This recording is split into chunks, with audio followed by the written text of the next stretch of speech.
যারা রুটি খেতে ভালোবাসে না তাদেরকে যদি এই রকম একদম কাগজের মতন পাতলা নরম সফট রুটি বানিয়ে দেওয়া যায়, দেখবে তারাও রীতিমতো রুটি চেয়ে খাবে। একদম নরম কাগজের মতন পারফেক্ট রুটি কিভাবে সহজেই বাড়িতে বানাবে, সেটাও আবার 10 মিনিটে 20টা একসাথে রুটি কিভাবে বানাবে, আজকে সেই রেসিপিটাই তোমাদের সাথে শেয়ার করব। নমস্কার, বেঙ্গলি পাকশালায় তোমাদের সকলকে স্বাগত জানিয়ে আজকে ভিডিও শুরু করছি। যারা রুটি বানানো একটা ঝামেলার কাজ বলে মনে করে, বা যারা রুটি বানাতে গেলে অনেক সময় রুটিগুলো শক্ত হয়ে যায়, তাদের জন্য কিন্তু পারফেক্ট একটা রেসিপি। মাত্র 10 মিনিটে অনেকগুলো রুটি একসাথে কিন্তু আমরা রেডি করে নিতে পারবো। কিভাবে, চলো দেখে নেওয়া যাক আমার আজকের এই ভিডিওটিতে। তো ফ্রেন্ডস, সবার প্রথমে আমি একটা বোলের মধ্যে নিয়ে নিয়েছি 1 কাপ গরম জল, একদম টকবক করে ফোটানো গরম জল নিয়েছি 1 কাপ। আর দিয়ে দেবো অল্প সামান্য লবণ আর 1 চামচ সাদা তেল। জলের মধ্যে লবণ আর সাদা তেল খুব ভালো করে মিক্স করে নেব। তারপর দিয়ে দেবো এখানে 2 কাপ ময়দা। আমি এখানে ময়দা দিয়ে করছি, তোমরা চাইলে আটা দিয়েও কিন্তু বানাতে পারো। এখন 1 কাপ জলের জন্য আমি এখানে 2 কাপ পরিমাণে ময়দা খুব ভালো করে এবার মিশিয়ে নেব। যেহেতু এখন গরম, সেই জন্য একটা চামচ দিয়ে খুব ভালো করে মিশিয়ে নেওয়ার পর এখন আমি দেখলাম যে ময়দাটা কিন্তু এখন একটু নরম লাগছে, সেই জন্য আমি এখানে আরও 1/4 কাপ পরিমাণে ময়দা অ্যাড করে খুব ভালো করে ময়দাটাকে আমরা মেখে নিলাম।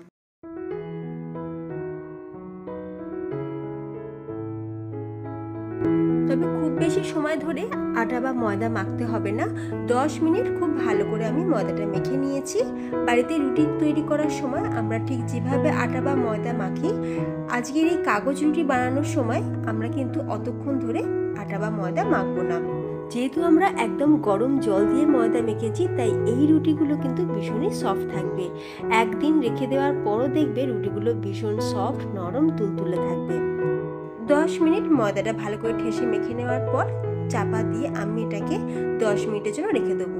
রুটি, লুচি, পরোটা বানানোর আগে যদি আটা বা ময়দাকে কিছুক্ষণ রেস্টে রেখে দেওয়া যায়, তাহলে দেখবে বেশ ভালোভাবে ভাজাটাও হয়, ভীষণ সফটও থাকে। এখন দেখো 10 মিনিট পর আমি ঢাকনাটা খুলে আরও একবার ভালো করে মেখে নিলাম। মেখে নিয়ে এবার কি করব, কিচেন স্ল্যাবটা ভালো করে মুছে নিয়ে আমরা এখন পুরো এই ময়দার ডোটাকেই সুন্দর করে বেলে নেব। শুকনো ময়দা ছড়িয়ে আমি খুব সুন্দর করে একটু বড় করে বা একটু পাতলা করে আমরা বেলে নিচ্ছি। তবে খুব বেশি কিন্তু পাতলা করব না, বাড়িতে ঠিক যেরকম আমরা রুটি বানাই অত পাতলা করে কিন্তু বেলবো না। একটু মোটা করে বেলে নিতে হবে, খুব বেশি পাতলা করলে কিন্তু হবে না। একটু মোটা করে বেলে নিলে দেখবে রুটিগুলো একদম পুরো কাগজের মতন পাতলা তৈরি হবে। বেলে নেওয়া হয়ে যাওয়ার পর এখন কি করব, একটা গ্লাস দিয়ে আমি ঠিক এই রকম করে কেটে নেব। তোমরা চাইলে কিন্তু ছোট বাটি দিয়েও কেটে নিতে পারো। তবে তোমরা চাইলে আবার ছোট ছোট লেচি বানিয়ে সেগুলোকে বেলে নিতে পারো। তবে তার থেকে যদি এইভাবে করা হয় তাহলে কাজটা কিন্তু অনেকটা সহজ হয়ে যায়। তো একটা বড় লেচি থেকে দেখো বেশ অনেকগুলো কিন্তু রুটি আমাদের, ছোট রুটি আমাদের তৈরি হয়ে গেছে। এখন কি করব, আমরা এখন রুটির একটা লেচি নিয়ে তার উপরে 1 চামচ সাদা তেল আর 1 চামচ ময়দা উপরে ছড়িয়ে দেবো। তারপর আবার একটা ছোট রুটি রাখবো, তার উপরেও কিন্তু আবার আমি ওই 1 চামচ তেল আর অল্প ময়দা ছড়িয়ে আবারও আমি একটা ছোট রুটি রাখবো। ঠিক এই রকমভাবে আমি 5খানা রুটির লেয়ার করব।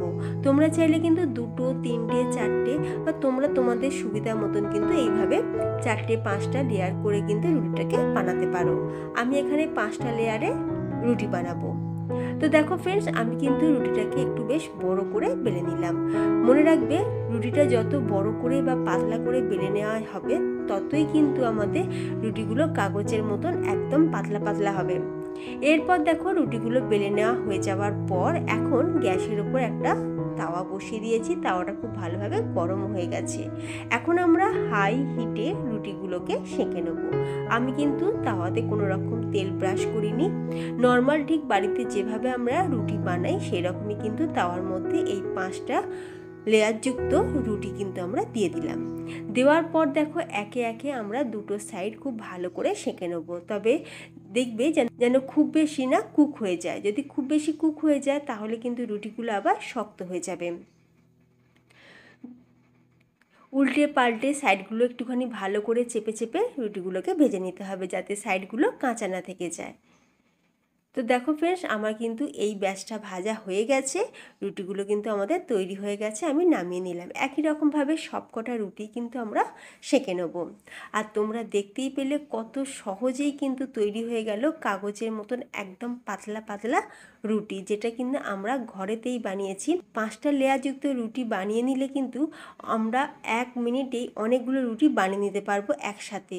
রুটির ঠিক অপর সাইডটা দেখো, আমার হাতটাও কিন্তু দেখা যাচ্ছে, তাহলে নিশ্চয়ই তোমরা ধারণা করতে পারছো যে রুটিগুলো ঠিক কতটা পাতলা হয়েছে।